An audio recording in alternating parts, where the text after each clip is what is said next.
மாணவர்களுக்கு அப்படின்னா plus two முடித்த பிறகு எப்படி உயர்கல்வியை தொடரலாம் என்பதற்கான விளக்கம் தான். ஆனால் இப்போ இருக்காங்கன்னா 9-10 ஆரம்பிச்சிட்டாங்க.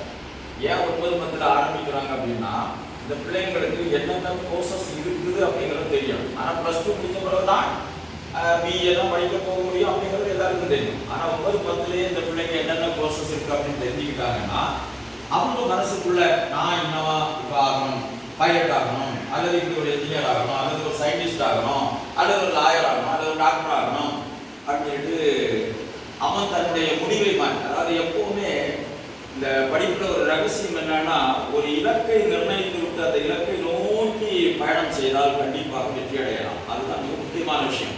ஆனா நம்முடைய பிள்ளைகளை நீங்க பாத்தீங்கன்னா பள்ளிக்கூடத்துக்கு பாருங்க, ஏதோ படிக்கிறேன், சரி என்னதோ படிக்கிறேன், எல்லாரும் 10 பாஸ் ஆகிட்டேன், நானும் 10 பாஸ் ஆகிட்டேன், எல்லாரும் நட்டால் அரசு மேல்நிலை பள்ளிக்கு 11ஆம் கிளாஸ் படிக்க போறாங்க, நானும் 11ஆம் கிளாஸ் செய்கிறேன் படிக்க போறேன். உண்மை அதுதானே. ஆனா நான் 11, 12 முடிச்ச பிறகு நான் என்ன படிக்க போறேன் அப்படின்னு கேட்டா எந்த குழந்தையாரும் பதில் சொல்ல முடியல. ஆனா இப்போ இந்த ப்ரோக்ராம் எல்லாம் அந்த டீச்சர் சொன்னாங்க, இந்த கரியர் கைடன்ஸ் ப்ரோக்ராம் எல்லாம் அந்த வீடியோஸ், அதாவது ஸ்டேட் கவர்மெண்ட் அனுப்பி கொடுக்குறாங்க. அந்த வீடியோஸ் எல்லாம் பார்க்கும்போது அந்த பிள்ளைங்களுக்கு ஆட்டோமேட்டிக்கா மனசுக்குள்ள ஒரு எண்ணம் தோணுது, ஐயோ நான் இது படிக்கலாமே அது படிக்கலாம். டீச்சர் கூட சொன்னாங்கல்ல, சரியா, பிஇலேயே செக்யூரிட்டி அப்படின்னு சொல்லிட்டு பிஇலேயே கிட்டத்தட்ட ஒரு 58 கோர்சஸ் இருக்குது இப்போ. சரியா, எல்லாரும் ஆர்டிஃபிஷியல் இன்டெலிஜென்ஸ் லேட்டஸ்ட் கோர்ஸ் அப்படின்னு சொல்லுவாங்க. பட் ஆர்டிஃபிஷியல் இன்டெலிஜென்ஸ் எல்லாம் ஒரு சைடில் இருந்தாலும் சரியா, ஆனால் இன்னைக்கு நிலையாக இருக்கக்கூடியது நீங்க பார்த்தீங்கன்னா electronics and communication, electronics and electrical engineering, electronic computer engineering.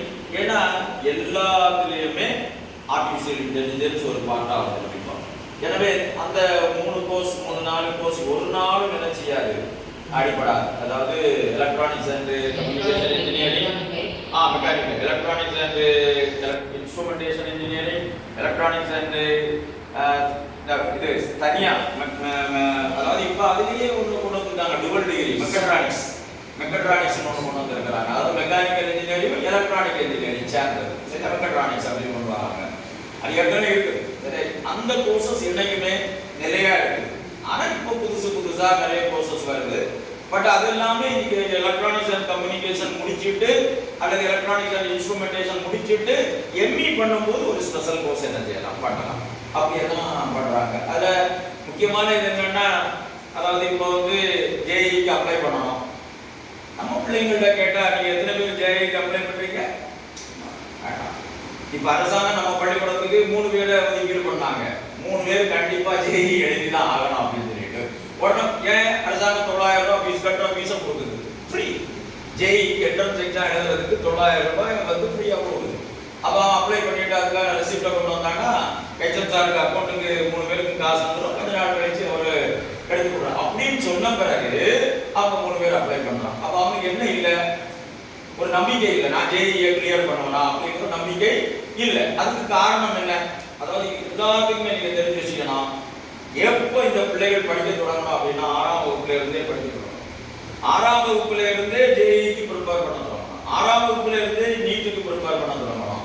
சரியா, அல்லது கிளாட் எக்ஸாமினேஷன் இருக்குதா, அல்லது கியூட் எக்ஸாமினேஷன், நிறைய என்ட்ரன்ஸ் எக்ஸாமினேஷன் இருக்குது. சென்ட்ரல் யூனிவர்சிட்டி நடத்தக்கூடிய நிறைய இப்போ எல்லாம் நிப்டன் இருக்கிற ஃபேஷன் டெக்னாலஜி அது ஒரு கோர்ஸ். அதே போல ஹோட்டல் மேனேஜ்மெண்ட்ல 5 வருஷ கோர்ஸ் இருக்குது.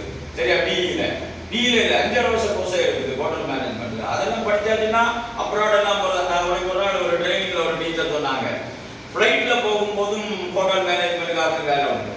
ஏன்னா அங்க சமைச்சு நல்லா கொடுத்தாங்கன்னா அங்கேயும் கொடுப்பாங்க. கப்பல்ல போனாலும் யாருக்கு வேலை உண்டு, இந்த ஹோட்டல் மேனேஜ்மெண்ட் முடிச்சவங்களுக்கு வேணும். அப்போ அதான் நீரிலும் நிலத்திலும் ஆகாயத்திலும் வேலை பார்க்கறவங்க ஹோட்டல் மேனேஜ்மெண்ட் முடிச்சவங்க அப்படின்னு சொன்னாங்க. சரி, ஒரு அருமையான விஷயம் தான், எனக்கே கேட்கறதுக்கு ஆச்சரியமா இருக்கு. ஏன்னா அந்த கலையில், அந்த சமைக்கிறதுல உள்ள கலையில தேர்ந்தவங்கள தான் ஃப்ளைட்ல, இந்த இதுல கப்பல்ல, அல்லது பெரிய பெரிய 5 ஸ்டார் ஹோட்டல்ல எல்லாம் வைக்கிறாங்க. அதனால போறதுக்கு நல்ல வாய்ப்புகள் இருக்குது. அதனால நம்ம பிள்ளைகளை இப்போ நம்ம ஊக்குவிக்கணும். அதுக்கு தான் நம்ம என்னன்னா எஸ்எம்சி ப்ளஸ் இந்த கேரியர் கைடன்ஸ் எல்லாம் குழுக்கள் எல்லாம் வச்சிருக்கிறாங்க. பட் நம்முடைய வேலை இந்த வேலை கிடையாது. சரியா, நம்ம ஊர்ல இருக்கக்கூடிய பெற்றோர்கள், நம்ம ஊர்ல படிக்கக்கூடிய பிள்ளைகளுக்கு நம்ம இதெல்லாம் நிச்சயம் எடுத்து சொல்லணும். பட் நம்ம அதை நிச்சயம் கிடையாது. சொல்றோமா